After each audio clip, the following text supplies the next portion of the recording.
Hello दोस्तों, मैं रमनिका गांधी। मैं एक होम्योपैथिक विशेषज्ञ हूँ। आज मैं बात करूँगी गर्दन के दर्द की। गर्दन का जब दर्द होता है तो कॉमन से बात फैलती है कि आपको सर्वाइकल स्पॉन्डिलाइटिस है। सर्वाइकल स्पॉन्डिलाइटिस हर केस में नहीं होता। कभी हमारे गर्दन के मसल्स में स्टेफनेस होने की वजह से भी आपको गर्दन में दर्द और अकड़न महसूस होता है, और कभी कभी ऑस्टियोआर्थराइटिस की वजह से हमारे डिस्क में प्रॉब्लम आती है या डिस्क खिसक जाता है, उसकी वजह से भी गर्दन में दर्द होता है। कभी कभी ट्रॉमा के बाद भी यह गर्दन का दर्द महसूस होता है। कभी कभी बहुत तरह की बीमारियां होती है जिसमें भी गर्दन का दर्द हो सकता है। कभी कभी यह कहें तो ज़्यादातर आजकल के समय में हमारा बैठने का, लेटने का जो पोस्चर है वो गलत होता है। बहुत ज़्यादा देर तक लैपटॉप में काम करना या मोबाइल को देखना, बहुत देर अपने मुंडी को नीचे झुका कर रखना, इस तरह की स्थिति में यह सर्वाइकल स्पॉन्डिलाइटिस या कहें गर्दन के दर्द होने की संभावना बढ़ जाती है।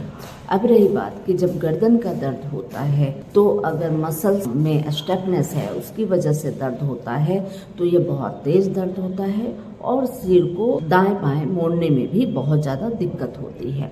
लेकिन सर्वाइकल स्पॉन्डिलाइटिस उसे कहते हैं जब आपके डिस्क में किसी तरह का प्रॉब्लम हो या डिस्क खसक गया हो, वर्टिब्रा में इन्फ्लामेशन हो और उसकी वजह से जो नसें जो दिमाग तक जाती है उन नसों में किसी तरह से दबाव पैदा हो, कंप्रेशन हो, उसकी वजह से सर्वाइकल स्पॉन्डिलाइटिस होती है। सब में करीब करीब स्थितियां वही होती है कि आपको अकड़न महसूस होगा, दर्द महसूस होगा, इरिटेशन महसूस होगा, बेचैनी जैसी फील होगी, नोजिया जैसी फील होगी, कभी कभी उल्टियां भी हो सकती है और चक्कर भी आ सकते हैं।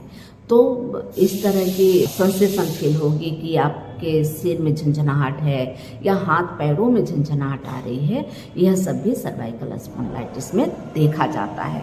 लेकिन सर्वाइकल स्पॉन्डिलाइटिस है या नहीं है, इसके लिए एमआरआई में ही क्लियर पता चल पाता है। इसलिए जब तक एमआरआई से निष्कर्ष नहीं निकलता तब तक हमें सर्वाइकल स्पॉन्डिलाइटिस है या नहीं है यह समझ नहीं आता।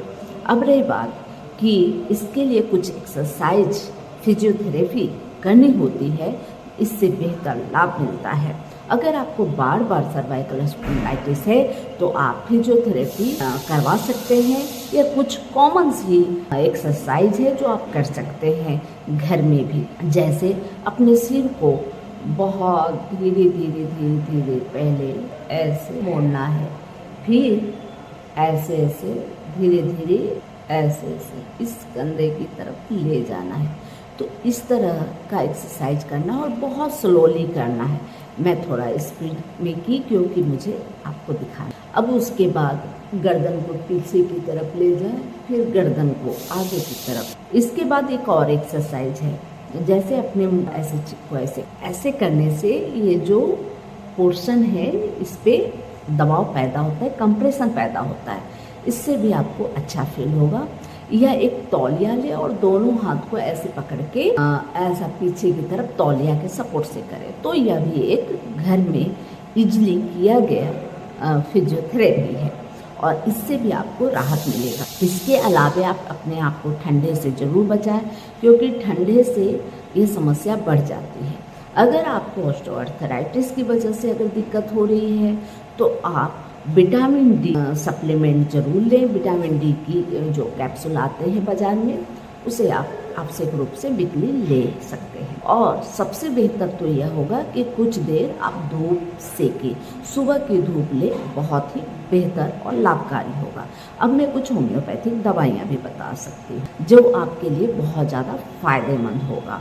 अब रही बात कि मैंने बहुत सारे सर्वाइकल स्पॉन्डिलाइटिस के ऊपर, गर्दन के दर्द के ऊपर बहुत सारी वीडियो में बनाई हूँ और सभी में अलग अलग दवाइयाँ बताती हूँ और मैं इस बार भी बना रही हूँ। तो अब इसमें क्या है कि मैं कुछ खास आपको समझने की बहुत अच्छी कम दवाइयाँ बताऊँगी और खास सिम्टम बताऊँगी। जैसे रेस्टॉक्स, अगर आपको ठंड की वजह से सर्वाइकल स्पॉन्डिलाइटिस हुआ है या गर्दन में दर्द है या स्टिफनेस है, कारण कुछ भी रहा हो, जैसे कि आप सड़क पे चल रहे हो और गाड़ी जब ब्रेक लेते हैं या उसमें ब्रेकर कहीं मिलता है तो एक उछाल आती है गाड़ी के अंदर, तो हमारे गर्दन पे भी असर होता है। यानी कि C1 से C7 तक कहीं ना कहीं असर होता है, डिस्क पे असर होता है, वर्टिब्रा में इन्फ्लामेशन होता है, जिसकी वजह से जो सर्वाइकल स्पॉन्डिलाइटिस देखा जाता है तो उसमें क्या होता है कि उस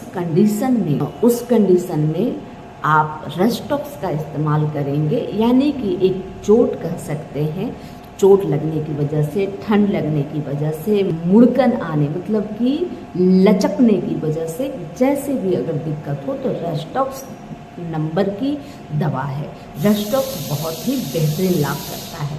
उसी तरह से इसके विपरीत कंडीशन होती है ब्रोनिया की। ब्रोनिया भी गर्दन के दर्द में या स्टिफनेस में बहुत अच्छा काम करता है। इसमें क्या है कि जब भी गर्दन को थोड़ा भी हिलाते हैं तो बहुत तेज़ दर्द होता है और इसके साथ मरीज को बहुत ज़्यादा ड्राइनेस होता है, पानी की प्यास लगती है या उसके स्किन बहुत ही ड्राई होते हैं, यूरिन में जलन होती है, मतलब हर जगह ड्राइनेस देखा जाता है और थोड़ा सा भी मूव करने के बाद आपको बहुत तेज़ दर्द होता है। उसमें ब्रोनिया बहुत अच्छा काम करता है। इसके अलावा 2 और बेहतरीन दवा है और मेरी फेवरेट दवा है और बहुत ज़्यादा लोग इससे ठीक होते हैं। पहली दवा है लेकनेंथस। लेकनेंथस जो कि राइट साइड में होने वाले स्टिफनेस, राइट साइड में होने वाले सर्वाइकल स्पॉन्डिलाइटिस में बहुत ज़्यादा फ़ायदेमंद होती है। ऐसी स्थिति राइट साइड में देखा जाता है।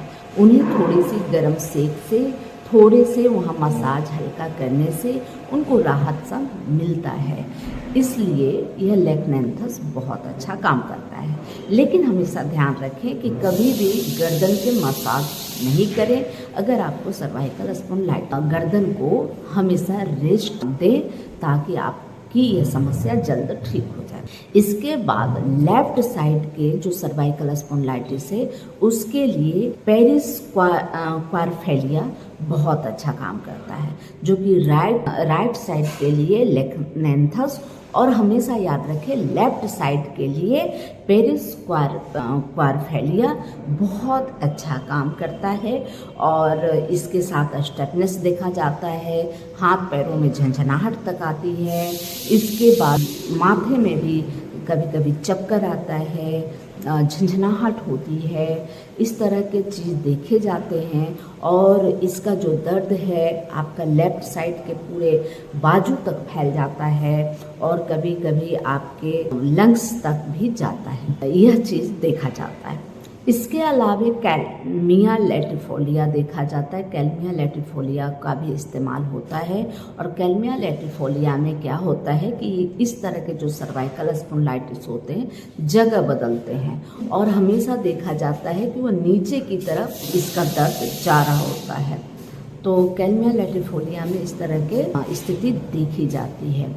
इसके बाद जो जैल्सियम होता है, जैल्सियम में जो सर्वाइकल स्पॉन्डिलाइटिस होता है उसके साथ सिर में बहुत तेज़ दर्द होता है, चक्कर आते हैं और हमेशा सुस्ती महसूस होती है, बहुत ज़्यादा कमजोरी फील होती है, हमेशा लेटे रहने का इच्छा करता है। तो ऐसे कंडीशन में जैल्सियम बहुत ज़्यादा उपयोगी होती है। लेकिन मैं यह ज़रूर कहूँगी दवाइयाँ बहुत अच्छी हैं, बहुत उपयोगी हैं और मेरे लिए बहुत कारगर हैं। ज़्यादातर पेशेंट इन दवाइयों के द्वारा ठीक किए जा सकते हैं, लेकिन फिर भी मैं यह ज़रूर कहूँगी कि अगर आपको इस तरह की कोई समस्या है तो आप सबसे पहले तो आप अपना चेकअप कराएं, टेस्ट कराएं और डॉक्टर के संपर्क में जाएं। डॉक्टर के सलाह के अनुसार ही प्रिस्क्राइब करा के ही दवाई लें, बेहतर होगा। इसके अलावे अगर आप मुझसे कंसल्ट करना चाहते हैं ऑनलाइन या आप मेरे क्लिनिक आना चाहते हैं, डिस्क्रिप्शन बॉक्स में फ़ोन नंबर व मेरा एड्रेस क्लिनिक का दिया हुआ है, आप संपर्क कर सकते हैं। यह जानकारी अच्छी लगी तो लाइक कर, सब्सक्राइब करें और बेल आइकन जरूर दबाएं। जय हिंद, जय भारत।